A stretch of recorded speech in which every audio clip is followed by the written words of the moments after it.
जब से मनुष्य ने अपने रहने के लिए सीमाओं का घिराव करना शुरू किया है, तभी से वो इनकी सुरक्षा के लिए हमेशा ही काफ़ी आक्रामक रूप भी अपनाता आ रहा है। परमाणु बम दुनिया के सबसे घातक हथियारों में से एक है, या यूँ कहें कि सबसे घातक हथियार है, तो इसमें कोई आश्चर्य वाली बात नहीं होगी। अगर परमाणु बम कहीं गिरता है तो वहाँ सब कुछ तबाह हो जाता है। जिस तरह से ताकतवर देशों में एक दूसरे से आगे बढ़ने की होड़ सी लगी है, उससे कहीं ना कहीं इंसानों का ही नुकसान होने वाला है, क्योंकि अगर भविष्य में कभी विश्व युद्ध हुआ तो परमाणु बम भी प्रयोग में लाए जाएंगे, जिससे बहुत लोगों की जिंदगी में खतरा मंडरा रहा है। दोस्तों, जापान के हिरोशिमा और नागासाकी शहर पे द्वितीय विश्व युद्ध के दौरान अमेरिका ने वर्ष 1945 में 6 और 9 अगस्त को गिराए गए एटम बम, जिनका कोड नेम लिटिल बॉय और फैट मैन था, वो दुनिया आज तक नहीं भूली, क्योंकि ये मानव इतिहास के सबसे काले दिनों में से एक था। इस एटॉमिक बॉम्ब से हिरोशिमा में मरने वालों की संख्या लगभग 1,29,000 और नागासाकी में 2,26,000 थी। इनमें से ज्यादातर आम नागरिक ही थे। लिटिल बॉय जिसने 15 किलोटन TNT की एनर्जी रिलीज की थी, वहीं फैट बॉय ने 20 किलोटन तक का TNT एनर्जी रिलीज करी। अब तक की लड़ी की लड़ाइयों में पहली बार था जब किसी देश ने एक दूसरे देश में न्यूक्लियर बॉम्ब का इस्तेमाल किया हो। दोस्तों, मैं हूं आपका दोस्त दीपक और आप देख रहे हैं मिस्टीरियस साइंस में परमाणु बम के विस्फोट से अपने को कैसे बचाएं। तो चलिए वीडियो को आगे बढ़ाते हैं। दोस्तों, वीडियो को पूरी देखना ताकि आप लोगों को पूरी जानकारी मिल सके, और हो सके तो चैनल को सब्सक्राइब भी कर लेना। फ्रेंड्स, दुनिया अब काफ़ी एडवांस हो गई है।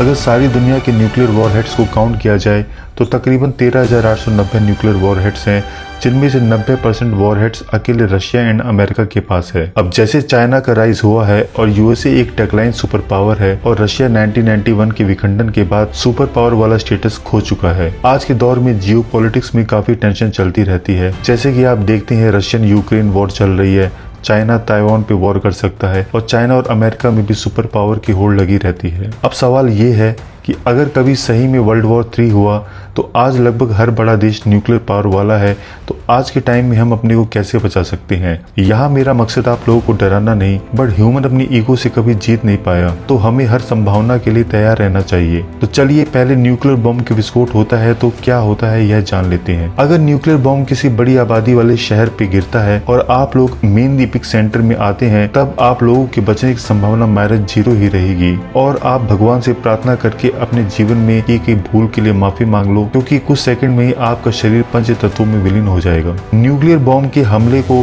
हम 3 भागों में बांट लेते हैं। पहला रहेगा इग्निशन, दूसरा ब्लास्ट, तीसरा रेडियो एक्टिव फॉलआउट। इग्निशन में क्या होता है, आप आकाश में अचानक एक तेज चमक देखते हैं जो सूरज की तरह या उससे भी कई ज्यादा तेज होती है। आप जल्दी से अपना मुंह को चमक देखते ही फेर लेते हैं और छिपने के लिए दौड़ते हैं। चमक अचानक गायब हो जाती है, लेकिन थोड़ी देर बाद वो फिर लौटकर आती है और जारी रहती है। आग के गोले और शॉक वेव के बीच प्रतिस्पर्धा के कारण दोहरी चमक उभरती है। यह अविश्वसनीय रूप से बहुत ज्यादा गर्म और चमकीली होती है। आप अपने रेटिना को जलने से बचाने के लिए अपनी आंखों को ढांप लेते हैं। इस दौरान होने वाले तीव्र थर्मल रेडिएशन भी आपके कपड़ों से गुजरकर आपकी त्वचा को जला देते हैं। हल्के रंग के कपड़े पहनने या घर के अंदर रहने से इसमें मदद मिल सकती है। यही नहीं, आपको अदृश्य परमाणु रेडिएशन जैसे कि गामा किरणें, एक्सरे और न्यूट्रॉन भी झेलना पड़ेगा। आप सबसे खराब गर्मी और रेडिएशन से बचने के लिए जगह ढूंढते हैं। असल बात यह है कि आप इतने लंबे समय तक जीवित बचे हुए हैं, तो इसका मतलब ये है कि आप विस्फोट के मेन एपिक सेंटर पर नहीं हैं, लेकिन अगले कुछ सेकंड तक जीवित रहने के लिए आपको काफी कोशिशें करनी होंगी। दूसरा है विस्फोट की लहर। इसके बाद ब्लास्ट वेव आएगी। इसमें एक ओवर प्रेशर शॉक वेव होती है, जिसके बाद बाहर की तरफ जाती विस्फोटक हवाएं होंगी, जिसमें अक्सर विपरीत हवाएं ग्राउंड जीरो की तरफ लौट आती हैं।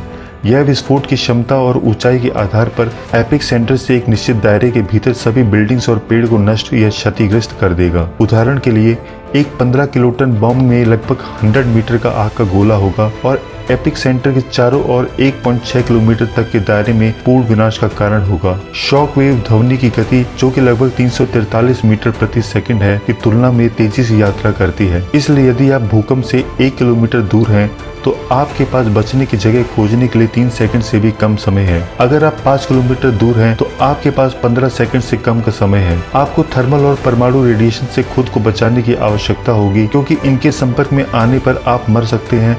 हालांकि आपको कहीं सुरक्षित स्थान ढूंढ लेना चाहिए, क्योंकि आप नहीं चाहेंगे कि आप विस्फोट की लहर से नष्ट हुई इमारत के मलबे के तले कुचले जाएं। इसलिए इमारत के अंदर होने से बेहतर होगा कि आप एक मजबूत बंकर या तहखाने में जाएं। यदि आप बिना तहखाने वाली ईंट या कंक्रीट के घर में हैं, तो इमारत का एक मजबूत हिस्सा खोजें। आने वाली शॉक वेव आंतरिक दीवारों से टकराकर दबाव को दोगुना कर देगी। इमारत की विस्फोट वाली जगह से बचें और खड़े होने के बजाय लेट जाएं। यदि कोई कमरा नहीं है तो आप एक मजबूत मेज या पलंग या सोफे के बगल में लेट सकते हैं। यदि कंक्रीट स्लैब नीचे गिर गया तो आप पलंग या सोफे के नीचे कुचले जा सकते हैं। दरवाजे ऊंचे फर्नीचर और खिड़कियों से दूर रहें क्योंकि ये टूट जाएंगे। यदि दीवारें नीचे आती हैं तो आपके पास मलबे के बीच बची जगह में जीवित रहने का मौका होगा। यदि आप एक अपार्टमेंट बिल्डिंग में हैं तो बिल्डिंग के स्ट्रक्चरल कोर में फायर स्टेयर्स की तरफ दौड़ें। लकड़ी, फाइबर, सीमेंट व पुनर्निर्मित संरचनाओं से बचें क्योंकि ये शायद टिके नहीं रहेंगे। और जैसे ही ब्लास्ट आता है अपना जबड़ा खोलें ताकि आपके कानों के दोनों ईयर ड्रम्स को दोनों तरफ प्रेशर वेव मिले। तीसरा चरण फॉलआउट है।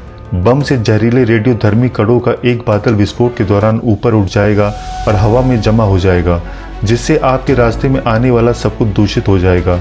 यह विस्फोट के बाद के घंटों या संभवतः कुछ दिनों तक जारी रहेगा। आपको खुद को इसके असर से बचाना होगा, वरना आप जीवित नहीं बच पाएंगे। यदि आप एक स्थिर संरचना जैसे तहखाने या आग लगने की स्थिति में इस्तेमाल की जाने वाली सीढ़ी पर हैं, तो आप जरूरत पड़ने पर कुछ दिनों के लिए वहां रुक सकते हैं। यदि आपका भवन नष्ट हो गया है तो आपको पास के किसी सुरक्षित ढांचे में जाने की आवश्यकता होगी।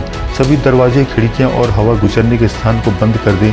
आप बिना क्षति वाली पाइप से पानी पी सकते हैं और सीलबंद डब्बे का खाना खा सकते हैं। एक बार जब आप आश्रय पा लेते हैं तो आपको कीटाणु रहित करने की आवश्यकता होगी। इसके लिए त्वचा, नाखूनों और बालों को अच्छी तरह से साफ करने और साफ कपड़े पहनने होंगे। लेकिन सबसे पहले किसी भी गंभीर जलन को ठीक किया जाना चाहिए। वैसे तो दोस्तों ये सारे तरीके तभी काम आएंगे अगर एक ही न्यूक्लियर बम का विस्फोट होता है और आप एपिक सेंटर से दूर हैं। नहीं तो अगर यूएसए एंड रशिया जैसे कंट्री एक फुल स्केल वॉर करते हैं तो एक स्टडी के अकॉर्डिंग लगभग 5 बिलियन लोग मारे जाएंगे, क्योंकि न्यूक्लियर विस्फोट के बाद इतना कार्बन निकलेगा जो आसमान को पूरी तरह घेर लेगा, जिससे महीनों या सालों अगेन डिपेंड करता है न्यूक्लियर वॉरहेड्स की क्वांटिटी पे। ये काला धुआं सूरज के लाइट को धरती पर पहुंचने नहीं देगा, जिससे हमारी खेती नहीं हो पाएगी और धरती की एक बहुत बड़ी आबादी भूख से मर सकती है। वैसे भगवान से प्रार्थना कीजिए ऐसा वॉर ना ही हो और हम अपनी सिविलाइजेशन को एक अच्छा कल कैसे दें, इसके लिए हम सभी को मिलजुल कर प्रयास करते रहना चाहिए। दोस्तों, आप लोगों से एक निवेदन है कि आप चैनल को सब्सक्राइब भी कर लेना, और अगर आज की वीडियो अच्छी लगी है तो कमेंट बॉक्स जो कि आप लोगों के लिए बना है वहां दिल खोल कर कमेंट करना और वीडियो को लाइक भी कर देना। मिलता हूं फिर किसी धमाकेदार वीडियो में, तब तक के लिए जय हिंद।